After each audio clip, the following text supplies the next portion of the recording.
What's up, everybody? My name is Bryce, aka DubsNotSubs, and today we're going to be reviewing Masakazu Ishiguro's Heavy Delusion work, a sci-fi fantasy published by Denpa. But without further ado, let's get right into this video. So this story starts off in a dystopian Tokyo, and we start off in a planetarium where these kids are kind of not allowed to go outside, and they're in this weird planetarium kind of thing, and they don't really know what's outside. They don't really show us, so we just kind of get a little introduction to them, and then the two characters who look basically exactly like these two, and I'll get to that in a second, which is this one would be Tokyo, and that is Mimihime. I think it is something like that. I think it's that. But anyway, then it cuts to two new characters who look exactly the same, which are respectively it's Maru and Kiruko. And these two characters are outside of Japan. They're in the kind of wasteland. You get to kind of see the introduction of what Tokyo is like, and some strange event happened where nobody really knows, and there's also like these strange monsters that are in this world that kind of get foreshadowed. But yeah, that's basically what the story is. It's a sci-fi adventure, and we've basically cut back and forth between Tokyo and Mimihime and Maru and Kiruko, and we just kind of see what the two differences is, and these two characters from the outside are looking for Tokyo inside the planetarium, so they're coming together, and I assume the two events, like the two characters are going side by side, like they're concurrent with each other, but I can't really tell if one's from the past or not. I'm not exactly sure. It's never really explained. I assume it's going at the same time, because otherwise it doesn't really make sense, because the whole journey is for this kid to find Tokyo, and it's also foreshadowed in the beginning of the first chapter when Mimihime says to Tokyo that she envisions someone looking exactly like him breaking into the planetarium and allowing them to go into the outside, and they want to find out what's outside the outside, because they kind of have this fake outside, because the planetarium kind of blocks them off, so you can't see anything outside, like this giant dome. So they wonder what it's out, but none of them really know. So basically, we follow Maru and Kiruko going to try to find them, and trying to find this place called Heaven, which I'm assuming is the planetarium.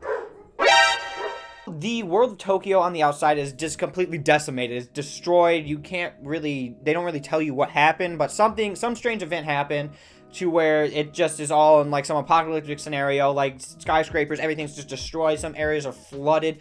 There was one point where there was a bunch of skyscrapers, and it was so flooded that they were on like the top floor, and maybe only like 1 or 2 floors down was water, because they had to try to find some tomato place in further on. And it's a little, I don't want to say too much about it because I'm trying to keep spoilers to a minimum, but yeah.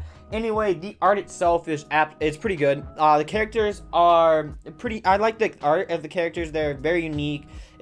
Like, these two look the same, but that's kind of that's done on purpose. So I like that. It's cool. It's a really interesting kind of aspect to where they have two characters look the exact same, but are very like in different spots. I'm interested to see what's going on. And yeah, it's pretty good. I love the art for it. Backgrounds at first I thought were kind of gonna be plain, but it's just kind of, you know, basic white. Sometimes there's white backgrounds when you don't have time because you got that weekly deadline or whatever, but it's not too bad. The backgrounds for the most part are pretty fleshed out and nice. Then we get into the dynamic of these two, which I'm going to be covering, Maru and Kiruko, which is the outside people of the planetarium.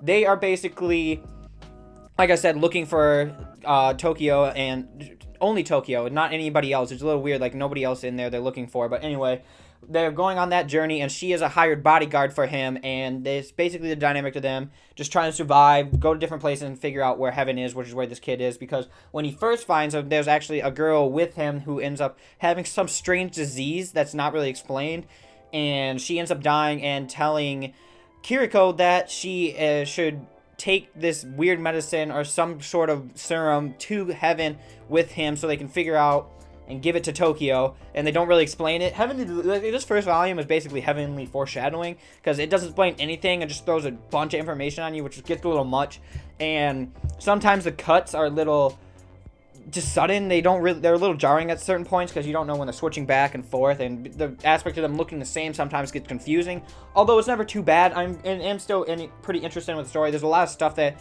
kind of gets thrown in the way and stuff, especially with something that happens here at the end of this volume. You're like, what the fuck is what? But yeah, it's not too bad. I'm interested. I'm gonna keep reading it. So far I would probably say it's just a 6 right now, just because because of the jumping around and a little bit of too much foreshadowing and not enough explaining stuff. It's a little bit weird, but as the story goes on, I'm sure it's going to explain. It'll be better, but right now for me, it's just kind of a 6. But anyway, the monster introduction in this is absolutely amazing. It is my favorite part of this manga. Basically what happens is they go to a hotel in the apocalypse scenario, kinda, because it's destroyed and just one woman's running it, and they talk about how there's a monster at night, and it's just kind of been killing. They don't really know if it's killing the guests or just something's going on where the guests are kind of disappearing or something.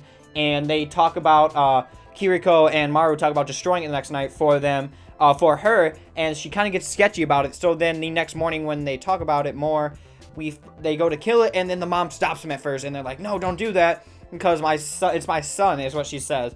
But then they tell her, she's like, whoa, your son got eaten by this thing. It's not your son. And then she kind of talks about, she says that the monster's been protecting her and stuff like that. Like, her son's inside there controlling her. And then she stands there, arms out. She's like, look, she's not going to do it. And at first, nothing happens. And all of a sudden, bam, slices her face off and then slices her body off instantly. No remorse. So it was just some kind of fluke where the monster was kind of using her for food, like using the guests that stay there as food, which I thought was really cool and a really interesting dynamic. And man, that was probably my favorite part of volume 1. It was so cool of an introduction of the monster, just showing who they are and all this. But yeah, and then also apparently Maru has some superpower in here that again never gets explained. It just kind of happens volume 1, and like he destroys it and you're like, what?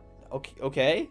But yeah, overall, I did enjoy this. I will keep on working on this. I don't know, it says like he's done more works, but I don't know anything else by Masakazu. But I don't know, maybe there's other stuff that will come out later. But anyway, yeah, this is a pretty good volume. I would say check it out if you like your sci-fi stuff. A lot of foreshadowing, as I said. Definitely a book that's gonna have to build on itself to get better. It's something that I think was made for longer running series or multiple volumes, like most of them are, but this one specifically explains nothing in volume 1. It just gives you kind of like the general setup, but overall it's not bad. But anyway, guys, thank you so much for watching. As always, I'll see you in another video.